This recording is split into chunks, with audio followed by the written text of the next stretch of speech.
Oh, I totally screwed this up. Storytelling Podcast, episode number 69.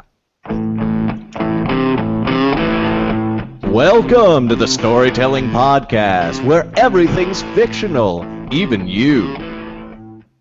And now, here are your hosts, two guys and a girl who lie for a living, Garrett, Zach, and Chrissy. Hello, everyone, and welcome to the Storytelling Podcast, a podcast that's all about fiction, and more fiction, and telling the best truths through the medium of lies. I'm your host, Garrett Robinson. With me, as always, faithful co-host Scott Richards, author of many awesome books, including Guardian of the Shroud, Defenders of the Shroud, and what is it, Protectors of the Shroud? Where's the Survivors. New one? Survivors. Let me see. The third one is almost off your camera frame. You got to adjust your camera or something like that, because that cover is freaking sexy. There we go. And faithful co-host Chrissy Moss, author of too many books to name, but we'll try. Forgotten One, Small Bites 1 and 2, the upcoming novel, Mermaid's Curse. I remembered, right as you said it. Yes. It's not a novel, it's a trilogy. Well, but I mean, the first one is going to be the novel, The Mermaid's Curse, and then there's going to be a trilogy, right? See, I'm a pedantic asshole. Yeah. And I need to come up with some better names for them, though. Yeah, well, the Mermaid's Curse 2. You know what's that's a funny thing I was thinking about the other day. Books never just do the 2 thing. There's never just, the Lord of the Rings 2. It's we come up with different goddamn names for our books. Movies are just like, Bad Boys 2. Anyway. Wow. Not with us tonight is ZC Bolger. Haven't been able to get a hold of him, which is probably good for me, because tonight's episode is about why I'm an asshole. And I'm an asshole because I have not finished the goddamn project that I was supposed to finish that I said I was going to finish when Zach finished reading the book. So that's partially what we're going to talk about tonight. So it's probably lucky for me he's not here, because he would totally just hate me. Spend the whole show talking about how you're an asshole. Talking about how I'm an asshole. I'll try to carry some of that weight. Yeah. Oh, are you going to call him an asshole for Zach? All the time. Fantastic. I had book shipping fun today. So, a couple different things. Haha. So some people ordered, after I made signed copies of my books available, some people ordered some. And one person ordered a full set, and then you, Chrissy, ordered a copy of Nightblade. And I was like, oh. So I packaged it up, and I went to Amazon's Selling Central, and I did print packing slip, and then I went and I dropped it off. So Amazon has for some freaking reason they have this. Amazon has 2 things in their Seller Central. They have print packing slip, and then they have purchase shipping. So I guess if you want to print a packing slip but then go pay for the shipping yourself at the post office, you can do that. But I thought that literally all it does is it prints out a piece of paper that says your name and your address or whatever. And I'm like, oh, okay, cool. Shipping label. Boom. Stick it on the box and then bring it into the post office and you drop it off and everything. And then it came back to me at the return address. It was like, what the fuck? This is not paid for at all. Like, you paid nothing. There's no shipping paid for on this. That's hilarious. Yeah, so that's awesome. Thanks. I was wondering why I wasn't getting that. And then, so I did that today, and I figured out fucking pay for shipping and then print my shipping label, because duh. And then Amazon sent out emails, and both you and the other people who responded, I got a couple of emails like, "Oh gosh, I finally got the shipping notification. That took a while." I was like, "Yeah, well, fucking Amazon." I guess it's not really Amazon's fault. Like I now I know for the future. Like now that I know what to do, it's like I'm sort of like, oh, okay. But like, why? Yeah. Anyway, whatever. That's hilarious. Yeah, F it. So how's it going, guys? It's cold here. How's the week been? Chrissy, would you like to go first? I'm thinking. Well, I started my vlog a day challenge. Vlog every day in December, yeah? Yeah, I missed 3 days so far. Well, you got sick, though. That's fine. Well, the one day I got sick. Oh, and the other day you just didn't do it? One day I just totally forgot until the next day, and I was like, oh, I forgot that. And so the very next day, I crawled into bed and I was like, fuck it, I don't want it. Well, plus What an it's asshole. December. How could you Of just all like the totally? months- How could you totally just like miss a commitment like that and not hit a deadline Oh, I that you set wonder. for yourself? You would never understand Seriously. that, right, Garrett? Chrissy, what is the matter with you? Do these things, do they just not matter to you? Don't you Oh know God, every word is like a knife in my chest. people relying on you to do this thing? People were looking forward to your vlogs, Chrissy, and you let them down. I don't even know if anybody watches them. I know Quotidian Lights does every once in a while, and I think there's like 2 or 3 other people who have commented, and like mostly I'm just doing them for myself. I watch them. Do you? Oh man, yeah, totally. Totes my goats. I watch them when I see them. I'm subscribed. I spend a sickening amount of time on YouTube. I watch a lot of channels, and it's so weird. There's certain channels that I'm subscribed to, like yours, and then the Vlog Brothers, and what's her face, Alexasaurus or Alex. Shit, I don't remember her name, but she's a British YouTuber. She's awesome, and the videos on my feed, I just watch it. You know, honest trailers, epic rap battles. I watch it. And then there's other people, like Tyler Oakley. I like Tyler. I have loved a couple of Tyler's videos, but in general, it's just it doesn't. I don't know. I see it and I'm just like, no, not right now. Like, and then of course later never happens, obviously. Yeah, I've got like that thing going with my Hearto. Yeah. Cat of Heart. Yes, I don't have it with her. I always watch her videos, but I just.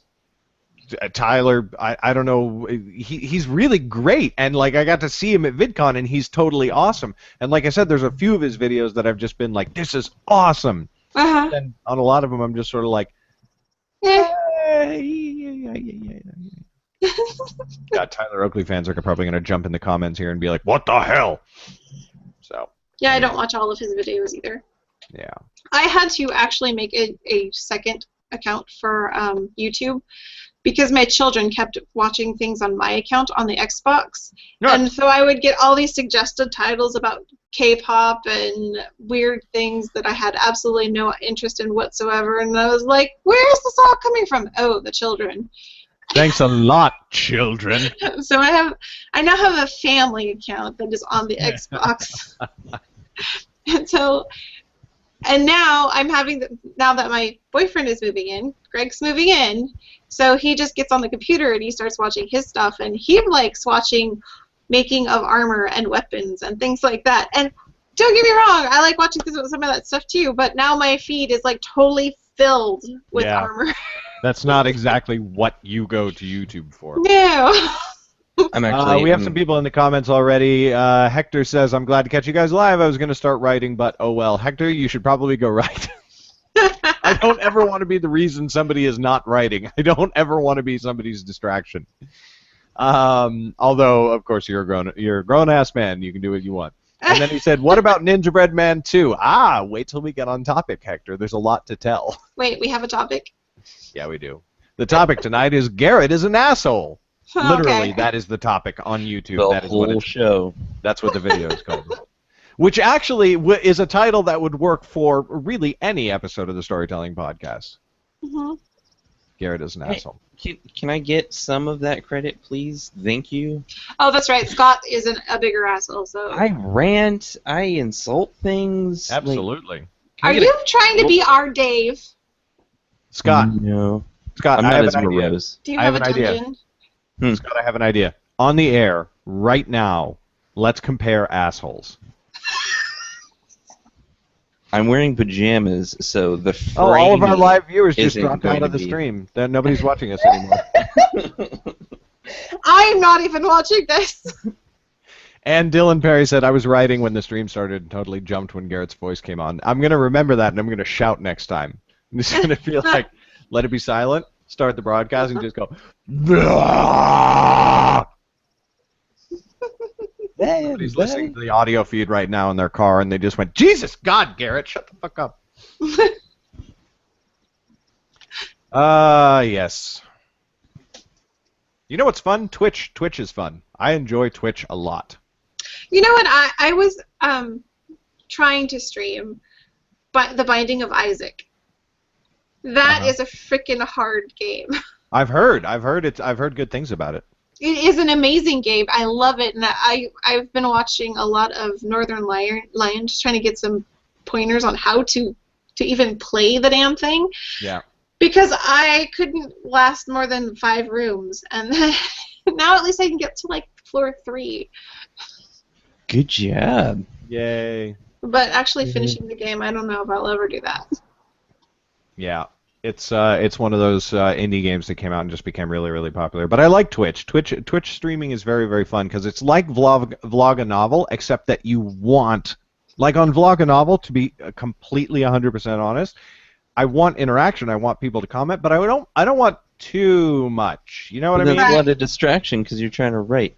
Yeah, exactly. It's like if somebody's like asked the occasional question, like on today's Vlog a Novel. There were a couple of questions, and I was like, "Oh, cool! People are watching. Hey, how's it going, guys?" Da, da, da, da.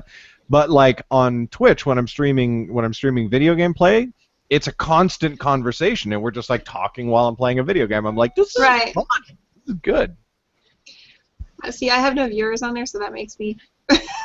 Yeah, well, but I don't either. I have like 10 followers, and but you just post it. You post it on your Twitter. Well, and see. Now that I'm doing the vlog everyday thing, I'm starting to be more comfortable with being on camera and talking to people that are on, in the comments and stuff. Right. Before that, I don't think I wouldn't have wanted anybody to view my Twitch. Yeah. No, I hear that. I'm not here. You can't see me. Right. I of course am narcissistic and have. You like the sound of you're our Johnny. Yeah, it's right actually, and also like the Sean because I really do have a problem stopping talking, but had not noticed. Really? Wow, most people say it's very apparent. Oh, sarcasm! I get it. I was. I see what you. Tried.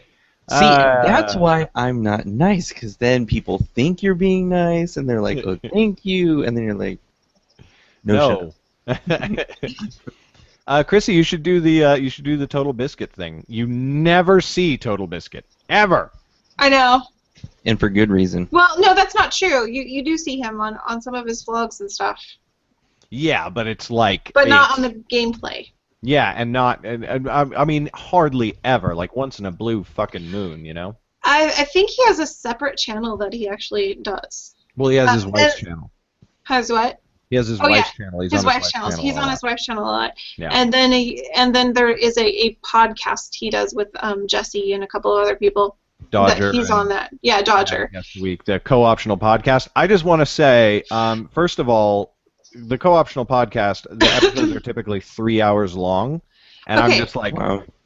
I don't watch the whole thing because that's too freaking long. But have you seen the one with Felicia Day in it? No. You have to go find that one. Oh my god! Just watch the first 10 or 20 minutes. It's the freaking most hilarious thing I have ever seen in my whole entire life. Oh my god! Oh my god! I'm totally geeking out right now. Oh my god! Well, Total Biscuit has. I think we can all agree. Total Biscuit has the best voice on the internet. He has the best goddamn voice. Yeah, but it's not just that he's British, because Jim Sterling is British, and Jim Sterling has the worst goddamn voice on the internet. He just happens to also be really hilariously funny, so it makes up for it. But Total Biscuit could sit there and talk. He could read a goddamn grocery list and be all like, or 50 I'm gonna go out to the store and I'm gonna buy some jam and I'm gonna buy some peanut butter. Gotta be honest with you. And he's just like, yes, tell me everything. Holy crap! He's got such an amazing voice. I really wish I had I could play a sample of it or whatever. But anyway, yeah. So on the co-optional podcast, their intro music is the best music. I rock the hell out to that intro music. It is freaking awesome. If you've never heard it, literally, it's worth checking out the co-optional podcast just for their intro music, because it's that, Love it. So Hector says the Binding of Isaac changes every time you play, so it's pretty hard to learn from watching. And yes, he's right, but at the same time, you're part of the problem with the Binding of Isaac is just knowing what all of the little things do, and Nice. they're not. It's not very intuitive. So you get a pill that says Lemon Party, and you're like, what does this do? Lemon Party. Yeah, it causes a big spread of yellow stain across the thing, and it I'll injures bet any it creatures It does. that get into it. Ah, Yeah. but you know No. about Lemon Party, right? Yes, I know what Lemon Party is, and that's Okay. the joke. This is not. It's not a. Kids It's not a game. politically correct game. Okay. Doctors advise not entering a lemon party with any open wounds or sores. Yeah. Oh man. Oh man. Anyway, you know what? Actually, I want to start doing on the show, and if anybody wants to comment on whether they think this is a good idea or not. Like the people on the show. No, your opinion doesn't matter. I'm talking about. Oh, okay. No, what I want to do is, and I don't know if everybody is like active enough on this for this to be like a worthwhile thing, but I would like to borrow a thing that they do. That they do on the Co-optional podcast, which is they talk about on each week's episode, they talk about what games they've been playing this week.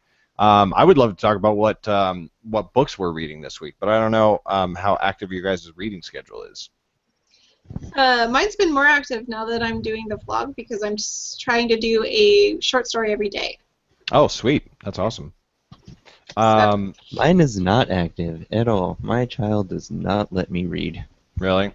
I can have the TV on and she plays quietly with her toys. But Yeah. the second I have, like, I'm reading my phone or I have a book in my hand or something, she's all of a sudden she's at me, she's whining, she's crawling, she's like, no reading for you. Oh, that's too bad. That might be a thing. That might be a thing that we have to push off then, or we could just start it. Yeah. The other thing that I think of is that I read, but I don't read as much as I feel like I should. You know what I mean? And I think it would be. I think it would have an effect of like making us read more, which is always good. Like if you write, I mean, you want to be reading as much as possible. Well, the reason I started with short stories was because I wanted something that was quick that I could read, in 5 or 10 minutes that I could review on that show and have something to talk about. And Amazon lets you choose books. If you go to the short. It's called short reads is the category, and it will let you choose how many minutes long you want the book to be. That's fantastic. So, and then the shortest one is under 11 minutes. Yeah. So, and there are some fantastic short stories on there, and they don't get enough attention because people are like, I want a full novel. Well, I just want a short story. That's what I want to read because there are some really great ones, like The Egg. I don't know if that one's on Amazon, but The Egg started out on Reddit and got Andy Weir like so much hype because he wrote this thing, and now he's got a motion picture coming out for The Martian. Yeah. So Whatchamacallit, I didn't know about the short reads, Kindle short reads at all. so you didn't? I didn't until I published Nightblade. Ah. Because it didn't exist when we published Realm Keepers, because they would have fit into that. But I published the first Nightblade, and anybody who doesn't know, you can get books. You can choose 2 categories for your books on Amazon when you're publishing it. You can also get into other categories by using keywords. For example, coming of age is a big one. You can get into the coming of age category, but it's not a it's not a category you can choose. But if you put the keyword in, you'll end up in that category. So, but the maximum you can do with choosing 2 and with 7 keyword max, the most you can do is 9 categories. Right. So I published Nightblade, and I log back in, a couple days later. It's in 12 categories, and I'm like, what the fuck is this? And it's in 3 different short reads categories, and I'm just like, I didn't know what this was, but this is awesome. Yeah. Hell yeah! I love the short reads, and Scott, that would be great for you since your daughter doesn't like you to read very often. Yeah, probably. That might be an idea. Or try to sneak some in at night after she's gone down. Somebody who I don't know who, hopefully they're a watcher or listener of the podcast. That would be amazing. Somebody went on my Amazon wish list and sent me a book, which you can like literally just do that. And if you know somebody and you know their Amazon account, you don't need to know you don't need to know them personally. You just buy it and it ships to their address, and you don't even get to see their address. It just ships to them, you know. Right. And so somebody got me a book off my Amazon wish list called Dagger Spell, which is you probably have heard of it. I definitely heard of it before. It's not like the biggest fantasy novel in the world, but it's big-ish. And so I really want to start reading that. But yeah, so we should try to start reading stuff. I mean, maybe we can talk about it more after the show. I mean, we should be reading. We're trying. Well, if we're writing, we should be reading anyway. Yeah, for sure. You know that I heard this fact, and it's apparently true. Teddy Roosevelt, former Right. president of the United States, Teddy Roosevelt. Oh, read, that one. Yeah, as opposed to lumberjack Teddy The Roosevelt. other, right. Now, well, that's where I A naturally man who know. lived in Nova Scotia in the 70s. No, but Teddy Roosevelt read a book every single day the entire time he was in office. And apparently he read more before that, but he kept in one book a day the entire time he was in office. Now, to be fair, books back then, in general, were actually much shorter. This is actually an interesting thing. A novel was about 50,000 words. Right, yeah, people don't realize that. Like, Right. I don't know anybody who thinks with that. Everybody's like, oh, books are so long these days. It's like, Well- like people think of, sorry, it's the opposite of what I just said. Everything I just said, totally wrong. People think of like old books and they think of these ancient tomes with millions of words, and it's like, no, dude, like it used to be like 40,000 word max, you know? Well, those ancient tomes with hundreds of words, that's because they're handwritten or in really big type, and it stretches it out. You put it in modern things, and it's only like this big. Yeah, or it's like the Bible, which like the Bible, that's a pretty long book. But technically, that's a whole bunch of books put together. exactly. Or the unabridged version of The Count of Monte Cristo. Yeah, or the Three Musketeers. Now that's a long book. Yeah. Yeah. Dumas, that man could write. So yeah, they Holy had shit. a lot of really long books, but most of them were under 40 or under 50. Yeah, like I found out how long is Old Yeller again? I think it's like 40,000 words, and I was just like, that book does a lot in 40,000 words, man. Mm. And I found that a lot of those books that are like 100,000 words or more, it's just a lot of filler that they throw in there. Yeah. It's so you and if you pulled out all the filler, like the Wheel of Time series, I liked the Wheel of Time series. I like the first one. I read 4 of them before I totally just 3. gave up because it's this thick. Each book is this thick, and there's like 13 of them, and I don't know how much of it's fluff and how much of it is actually has to do with the story. But if you miss, I like just give me the too long didn't read version. You know what's just thick enough? Which one? No. What is? No, What is? I don't want What to know. is? What's just thick enough? Tell me. Tell me what it is.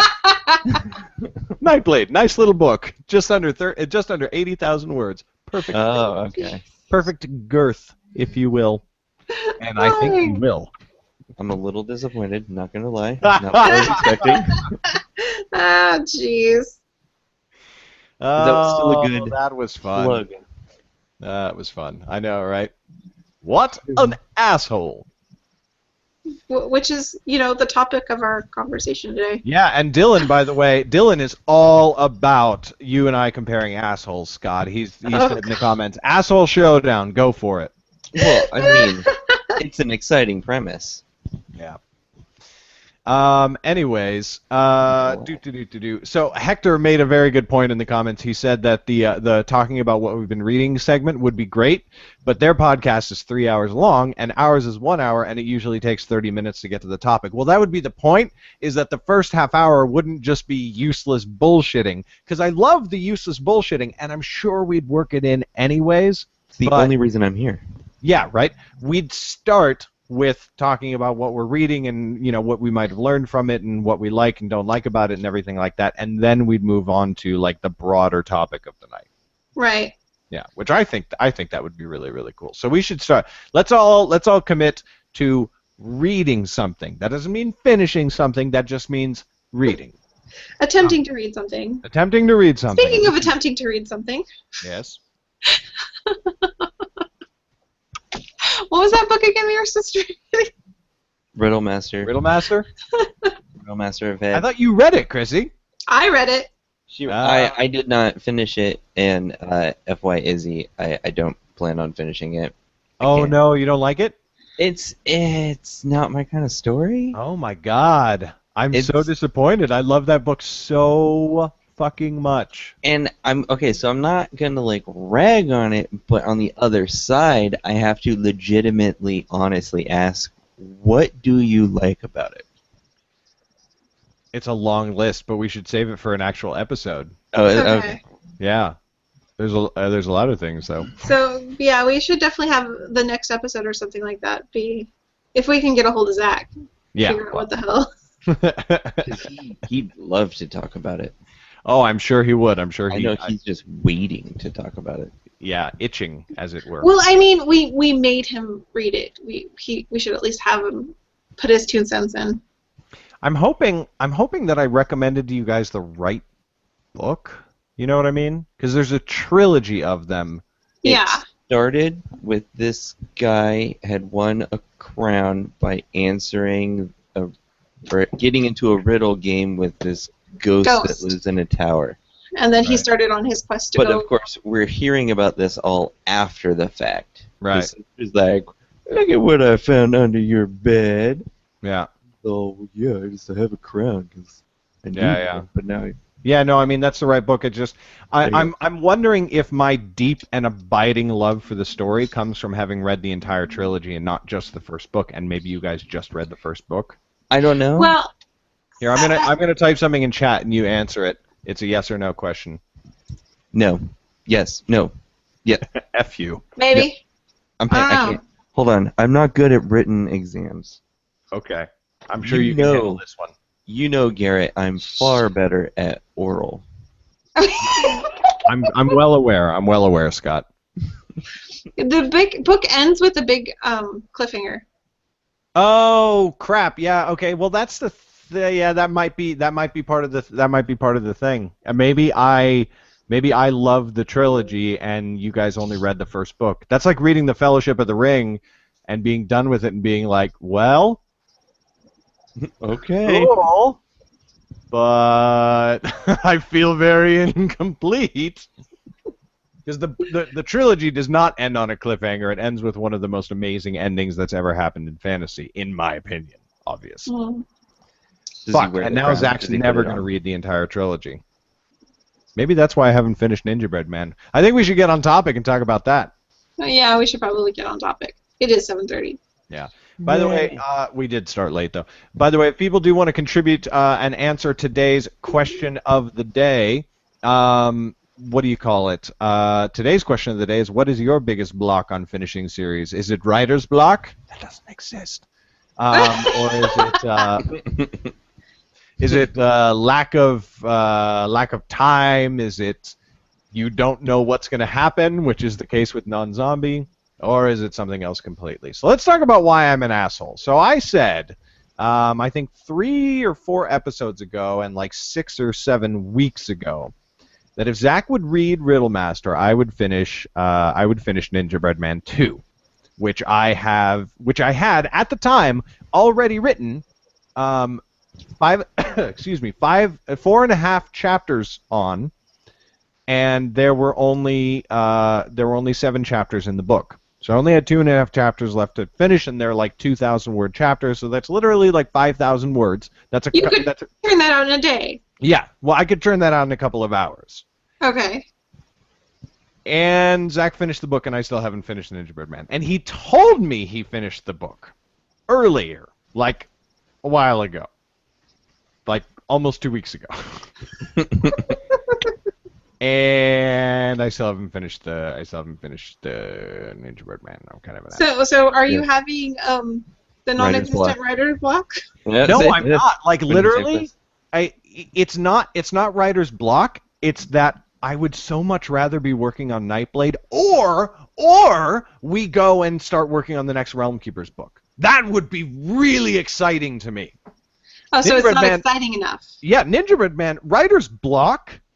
I have a fucking outline. There's nothing to block. The story's there. You know, it's not like I don't know what happens next. I know exactly what fucking happens next. And I'm just like, but I really want to work on Nightblade or get back to Realm Keepers because Nightblade is fucking awesome. I love it. So have you been writing in Nightblade then? Yeah. I've written. I've actually gotten on. Oh, this was a thing I wanted to announce in the first half of the show. But I now do vlog a novel on a set schedule, same time every day, 1 p.m. You're getting loot crates. I know. What? Oh no. This was from Kamikaze. Although I think. Really? I think. I got one of those from Loot Crate. Yeah. No, it was from Loot Crate at Kamikaze. Oh. No. This was actually a present in. This was my present as a groomsman in Zach's wedding. This wasn't the present, obviously, but he gave all of his groomsmen handmade wooden crates, big fuck off wooden crates that all had special things that were special for each person. And he is a Loot Crate subscriber, and he took one item out of every Loot Crate for like the last 8 months and put them all in my big wooden groomsman present case, and this was one of them. So. Oh, how nice! I know, it was you really are awesome. getting the Loot Crates. Yeah. And I see the triple behind you too. Yeah. Like almost all the memorabilia back there is from the presents. The Spider-Man bobblehead, not the Bilbo Baggins thingy right here, but anyway. That's from your white elephant. Yeah, the audio listeners are like, "What the hell?" I'm holding up a little pen prop thing. But oh crap, we got off topic. I went down a rabbit hole. What was I saying? We got off topic. Vlog a novel. We're on Oh, topic. yeah. So I now vlog a novel at 1 p.m. Pacific time every single day. And on most nights, I will be doing 9 o'clock p.m. as well, which is right after I put the kids to bed. Like tonight, I'll be doing vlog a novel at 9 p.m. So anybody who wants to stick around, it's on my YouTube channel, blah, blah, blah, blah. But I have a consistent schedule now. It's weird. I'm not as consistent schedule guy, but I wake up in the morning, I do my YouTube video for the day. I have lunch, and then I do an hour and a half of vlog a novel. Then I do an hour of Twitch streaming. Then I usually have to go pick the kids up, and we have dinner, and da-da-da-da-da. And then I will, like tonight's the podcast, and then later is going to be vlog a novel, et cetera, et cetera, et cetera. So that's how my life is going. Making it more productive? Well, it's making it productive, period. Like, I didn't write for like a week before yesterday. And then yesterday I sat down and I banged out 2,500 words. And today I banged out 2,500 words. And tonight at 9 p.m. I'm going to bang out another 2,500 words. And I'll be done with 2 episodes of Nightblade, well, of Mystic, technically, by the end of the week. That sounds like you do a lot of banging in your spare time. Dude, there's so much banging. So much banging going on in this household all the time. You know what I'm saying? A full hour? Yeah, it's a full hour and a half, bro. Jeez, I could probably bang for like 2-3 minutes. Well, it's not a problem unless it Wow. lasts. It's not a problem unless it lasts longer than 4 hours. Then you want to call a doctor. Then you should stop banging and edit. Mm-hmm. I was gonna say I felt sorry for your girlfriend. I don't know where that analogy kind of got away from you there, Scott. I was talking about writing. Where were you? So was I. So was I. Gotcha. I don't know what Hector is talking about in the comments. He says, "Don't get me wrong, I love everything about your podcast. Just he was the one who pointed out that if we added in a section talking about what we're writing, okay, then it would eat into our already precious and limited time talking about the topic. So what? Then we would They get actually topic want block. us to talk about the topic. I know, right? What the hell? Quotidian Lights. You've been putting off Ninja Bread Man for so long. It seems you seem bored with it. The idea of finishing it. Maybe this is the hint that you need to re-outline the ending and make it more interesting, so you'll be excited to finish it. That could very well. That could very, very well be the case. Maybe I just need to have a story meeting with Zach and be like, It's true that the scene that I'm in the middle of is not my favorite scene in the book, and. Well, and I found that too is if I'm a lot of times if I'm getting trouble from a certain section, and I just don't want to sit down and write it, then it's time to reevaluate the chapter. Yeah. And that's something I learned from 2K to 10K. Yeah. That book. Yeah, that could definitely be the issue. Yeah, and it could be just as something as good as throwing in some danger, saying, "Oh well, this person's gonna die, or get hurt, or I don't know, be Maybe teleported I should to try killing space." a character. I don't know. Yeah. Ha ha ha! Hector says God. his biggest problem is to begin writing. I don't know why it takes me. I don't know why it takes me a really long time to start writing, but once I do, I write for as long as I can. That can definitely be a thing. I have had that before, where it's like you can just put it off. You can be like, okay, I need to sit down and I need to do an hour of writing. So let me go make some coffee so I can do that. And then you pull out your phone, and then you're like, oh, this person said something on Facebook. I'm going to reply to their post really quick, and then I'm going to go and do my writing. And then, the rest of the day passes you by, and you're like, Well, what happened? He might be talking about that, or he might be talking about, because I get this too, where you're ready, you sit down to write, and you're like, tick, tick, tick, tick, tick, tick, and it's just, the words, they're coming, but it's slow, and you're not sure. And then it takes you a while to like slip into a groove, and then That could be 15, 20 minutes. You're like, and it's all just free flowing. That could be a thing. I've never personally experienced that. Oh well, screw you. Yeah, well, I mean, I've definitely had moments like that, and I mean, you just soldier on through and everything like that. But my thing is usually just making the time. That's why I'm actually really excited. I don't know if I've mentioned this on the show before, but in January, my wife runs a daycare, but in January, she's not doing the daycare anymore. She's stopping that. She's going to work with me, and she's going to start an online business. Nice. Which is very exciting, but also very scary because the daycare has been really steady and consistent and pays pretty good. So, so it's exciting and scary and everything like that. But one thing that I'm really looking forward to in January is like one of her jobs is just going to be like, Garrett, sit down. Garrett, sit down. Garrett, sit down. Garrett, sit down. Sit down. I don't know if that's gonna be a good thing. Now start writing. No, it will be. It really will. Trust me. No, I kind of get that because that's what my boyfriend does. He's like, why aren't you writing? Yeah. Why aren't you writing? Yeah. That's not writing. Because she can be very real with me and be like, hey, it's 1 p.m. You're supposed to be writing right now. And I'd be like, oh, well, like I thing, and I just want to put a cup of coffee, and she's like, excuses. Hey, sit down.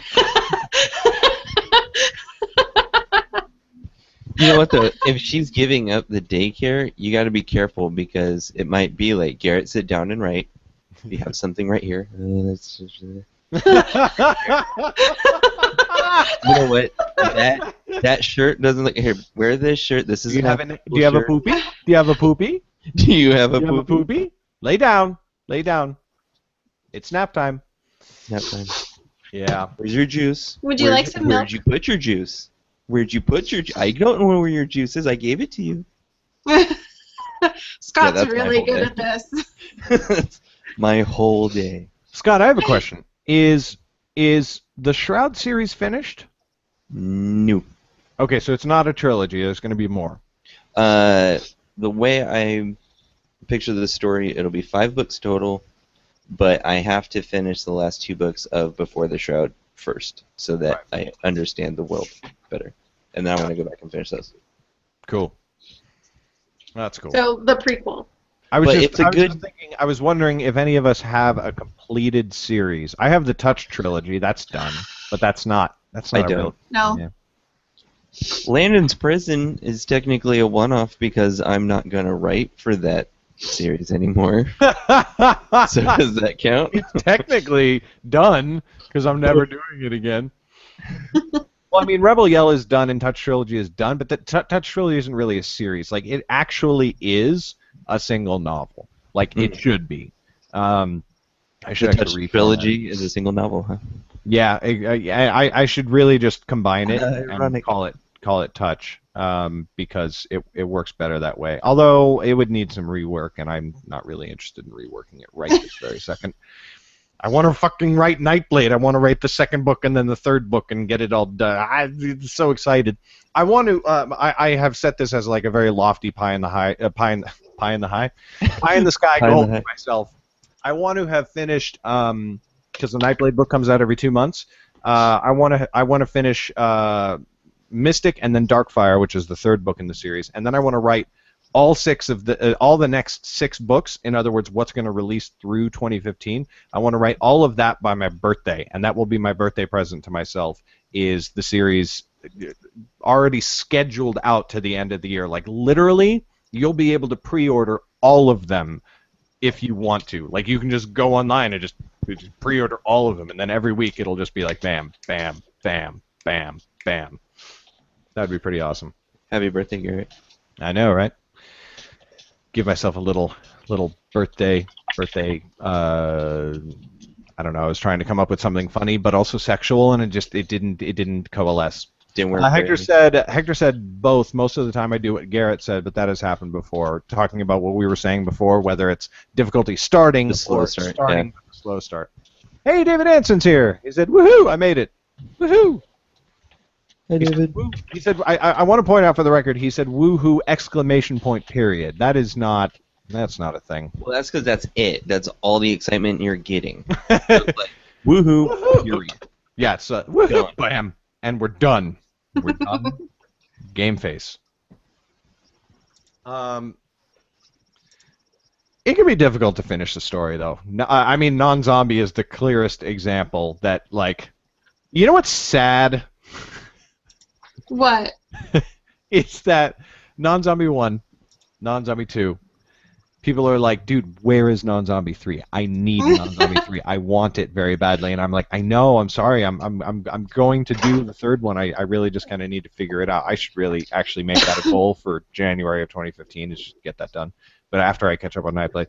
But Hit Girls, nobody says that. Nobody wants the second Hit Girls. Well, It's like, there's going to be a sequel. Okay. Yeah, all right.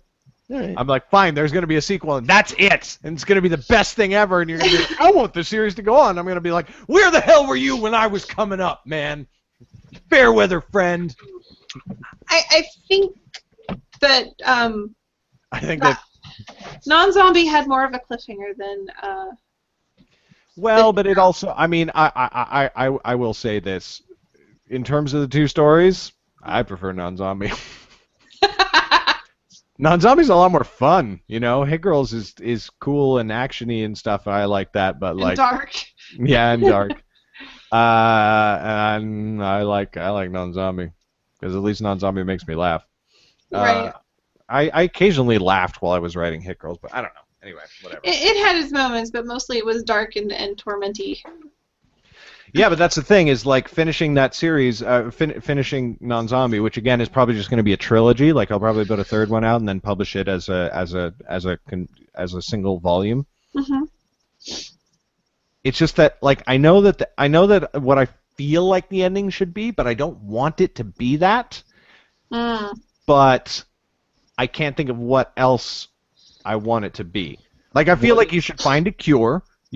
Get cured of his zombieism, and then kind of go around curing other zombies who weren't non-zombies, were dead. Or giving all of all the other zombies the same affliction he's got, so that they can all be non-zombies too. Yeah, but like all of those things, it's like, oh, so he fixes everything. What I feel like it should be, I feel like he should figure out the cure and die. Yeah. I feel like that's what should happen. Figure out the cure. That would be the book that I would write. Right. But I don't want to write that. I'm like, no. Well, again, that's why it's the book I would write. Exactly. Like I'm just like I don't want that. I don't Or want to like kill him. And you're- see, and that's maybe why you don't want to write the third book, is because you don't want to kill the character you like. Well, I don't want a sad ending like that, and I don't want the happy ending where he literally cures the zombie apocalypse. Because Cliff isn't the guy who cures the zombie apocalypse. He just isn't. No, but he could facilitate somebody else doing it. You know what you Good. could do? You could steal an ending from another movie. Have you ever seen? I think it's called Daybreakers. Yeah. With about the vampires Yeah, that yeah. actually took over. And okay, so he finds the cure and gives it to himself, and the only way for the other zombies to get it is to feed off of him, and then it has to be like this whole feeding chain that takes place. So they do get cured eventually, but like there's a lot of massacre and cannibalism that takes place first. Wow, Scott. Yay! And these are the kind of Or books maybe he could I just write. die. Well, there's that. It's like, I don't I don't want to see how- write an ending. I don't want to write an ending where he dies. Oh, okay. If you don't want to do that, how about he dies slowly and painfully, and so does most of the population of Earth?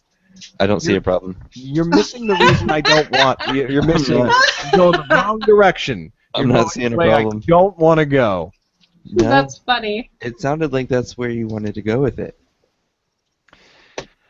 So I think that the two worst things. I think that the two worst things that can happen to an author in terms of figuring out how to end a book or a series is not knowing how it's supposed to end, or knowing how it's supposed to end and not wanting to do that. In the first camp of not knowing how it's supposed to end, I have a feeling that's where George R.R. Martin is. I have a feeling that's why things keep extending and why everything takes so long. I think most of it is figuring it out and yada yada yada and everything. Well, his So, books are really, really complicated. His books are really, really complicated, and I'm sure that's one thing. Hector's Is- complaining about spoilers. Oh, yeah, there you go. don't worry, Hector. He's not actually going to end the book that way. You're safe. Hector said, I've been meaning to ask about non-zombie in your collection images and all. There is a non-zombie too, but I haven't seen it on your page. Really? It should be on GarrettBRobinson.com/books. You'll see it on there. It's not available as a print book, just as a Ebook. point there. Yeah, just as an ebook. And Dylan says, my biggest block is motivating myself to get started on a new project. Once I get started, I'm good to go, but I always hesitate for a day or two when I need to sit down and brainstorm a new project. Yeah, I mean, that's why I find my outlining process really, really helpful, is basically like the way my process works or whatever. I feel like my process is in one of those like super pretentious phrases that like I hate saying, but sometimes it is the best phrase to use. No, it's You know what I mean? exactly what it is, because every writer has their own process. I know, but it sounds so douchey. It's like when singers call their voice their instrument. Yes, Well- it's technically your instrument. Just call it your voice, you know? But sometimes... Singers are douchey, and you're douchey when you say it. But other writers are fine, because everybody does have their own process and method. Absolutely. Everybody Well, does have their own process, but it's like... Anytime I see an interview with a famous director and they're like, the way my process works, I'm just like, click. Like, no, shut up. I don't. I don't want to hear from anybody who talks that way. But if I sit there and explain to somebody my methods instead of process of writing, Much better. Everybody needs to start saying that. my methods of writing a story, they're like, how the hell do you do that? Because I'm like all over the place, and yeah, it's like I drew a picture once in art class, and I was like over here and then down here and over here and over here, and the teacher's like, how can you do that? If I did that, I would be lost within the day. And it's just the way my brain functions. It doesn't function linearly. It's like all over the place. What you need to do is the next time that happens, make sure to not make eye contact, but just go, shh, I have a vision. And then continue. That's what I do whenever anybody asks me about my writing. I just got what Hector was asking before. He was saying that Non-Zombie 2 isn't on my books page. That's because there's a link to Non-Zombie 2 in the back of Non-Zombie 1, and I figured it would kind of be silly to link people to the second book when it's like like go pick up the first one, basically. That's why I did that. I don't know if it's the right thing to do, but that's what I did. So in case he's still, yeah. You're confusing people. But anyway, what I was going back to answering Dylan's thing. The way that I work, I sit down and I outline until I'm so excited. Like I outline and I will finish what most people would be like, okay, well this is an outline and you're going to start now, right? But I won't usually be excited immediately. So I'll keep working on it and building more connections and building more, like trying to build more subtext in and trying to develop more character and da-da-da-da. And I just work it until I'm so excited that I have to start writing. And I'm just like, and then I sit down and I start working on my first draft. Like, that's, so sitting down to brainstorm a new project, I don't think that's necessarily a problem with starting. I just think that's the right way to start. You know what I mean? Yeah, everybody has their own way. For me, I thought you were going to say process, and I was just going to punch you right through the fucking Google Hangout, man. well, I wasn't going to, but I'm But gonna. now you are. Everyone has their own process, and my process. I That's to be an outline. asshole. Well, absolutely. That's first and foremost. That's not even just a process; it's a lifestyle. How's this working for you, Garrett? Is this That's fantastic. That's a little vibe. There you go. Yeah, I like it. Because see, I only outline maybe 5-10% of the book. I need to know from point A to point B and the important events that take place in the middle. But then as I write, I have to write. See how Chrissy was talking about. She does a little bit over here and a little bit over there, and then it all comes together eventually. I have to write chronologically, beginning to end, and I can't deviate from that because I come up with a lot of stuff as I'm writing. Right. So I don't know what will actually exist if I were to try to start from like the middle or something. But the thing that the show's about, what is a difficulty finishing a project. I'm having difficulty right now finishing Hero because it was meant to be just this fast thing, but so much stuff keeps coming up. I'm a momentum-based writer. I will sit there and just marathon a book till its completion. I write every day, like 5,000 words a day, sometimes more, and I just do that until it's done. First draft is done, and then I just breathe for a day, and then I go back and I edit and I go. And if I can't build that momentum, then sitting down and trying to write is like trying to get out of a stopped train and go to the back and start pushing. It's like it's supposed to already be rolling down the track at this point. Right, and like I mean, I feel like everybody's different, but most people do fall into the one of the two camps where it's like you got to have everything there and ready to go and outlined, or you can't work with an outline and you just sit there and start going. And like really, as long as you get books done, I don't care what you do. I recommend outlining to people who have never tried it before. I'm like, sit down, write an outline, and do the thing. And then if it doesn't work, then I say, well, then just sit down and start writing the story. But yeah, Dylan Perry says actually George R. R. Martin has said he knows the general ending for this series. Yeah, the writers of Lost said the same thing about Lost, and then after the series was done, after the series was done, they were like, yeah, we had no idea, we had no clue. We were hoping it was going to be canceled after one season, so we wouldn't have to figure out what the fuck was going on. Yeah. They didn't say it exactly that way, but that was kind of the communication. For what it's worth, though, I think they pulled it off. I fucking love that series all the way to the ending. I thought that the final episode and the last part of the final episode was really strong. They ended it well. But they really started losing it by season 3. We don't have to go deeper into this. Lost I haven't watched it, so I don't know. What? Okay. What did Chrissy, you say? what you need to do is sit down and not watch that show. No.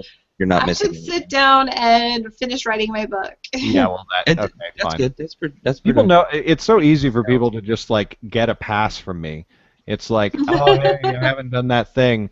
What the hell, man? Oh, well, I've Well, been working on writing my book. Oh, okay, yeah, cool. I get you. It's well, like, see, my boyfriend and I, we watch maybe a couple of hours of TV a week. We Well, really don't watch much TV, and yeah, when but we that's 2 hours do, of lost right there, you know. well, we tend to watch Supernatural. Cause Okay. yeah, You got me with that one. Okay. yeah. I think we're on like the second to last season or something like that. Yeah, I'm working on season 8 right now. That's a fun show. That's a really, really fun show. It's like a I Mafia Buffy the love, Vampire Slayer. and every time Felicia Day shows up on it, I go, I know. I love her so much. Felicia Day on the Co-optional podcast. I cannot forget about that. write it down. Yeah, write it down. Do you know how many notes? Look at all of the notes. On I my know. phone. I'm I looking. have so I'm looking at all your many notes. notes. I don't know what any of. What is this? That's just numbers. That means nothing. It's numbers and American numbers and Canadian numbers and everything. It's not. I have no idea what it is. It was related to something that I was trying to figure out, some kind of conversion. Do you between the understand prices. that now the CIA is going to commit 65 man-hours to trying to decipher the code that you just flashed on the screen? I did not realize that. Well done. Or thank you. Thank you for letting me know. Rather, not well done. You gotta be aware of that kind of stuff. Yeah. Okay. Anyways, that's fun stuff. But yeah, I really think, and I think an important thing too is what you said earlier, Scott. I think we glossed over that, but I actually do think it's really important. Is knowing when to just say, you know what, I'm not going to do any more of this. You know what I mean? Like this was going to be a series. And I don't feel that way about any of my incomplete projects. If I felt that way about anything, it would be Hit Girls. And if I do write the second one and people don't like that better than the first one, because there's one scene in the second one that I'm just like, people are going to shit a brick. And I have to write the book. But if after book 2, like, at least a moderate amount of people aren't like, oh, I like what you did there. If there's still the same response that the first one got, then I'm done. Like, I'm not going to write That's more. it. Yeah, it's like, I mean, what's the point? Nobody else, cares. I care less about it than the other stuff that I'm working on. So I think that's another important thing, is knowing that it's not a failure if you don't keep working on a project, if you don't like it anymore. Like, right. I would be really, really pissed off if George R.R. Martin suddenly said, I'm just not feeling it. It's just like, I'm not gonna write the last couple of books. I'm gonna do this. But at the same time, that's his right as an artist, I think that after a certain point, you've committed yourself too far, and you owe it to the people that have grown to love your characters and love your story and love you as an author. You kind of owe it to finish what you started. Yeah, maybe. But I think really only if you have a certain popularity value. Like, if there's 3 people that are like, "Woo, I love this," right. Then you kind of just let that go. But if you've built up like 3 books, 4 books in a series, and you've got like a good backing, and then it's like, yeah, maybe you can sneak in a side project or something. But I think you started it, you should at least finish it and then move on. Yeah. Yeah, that's not my strong point.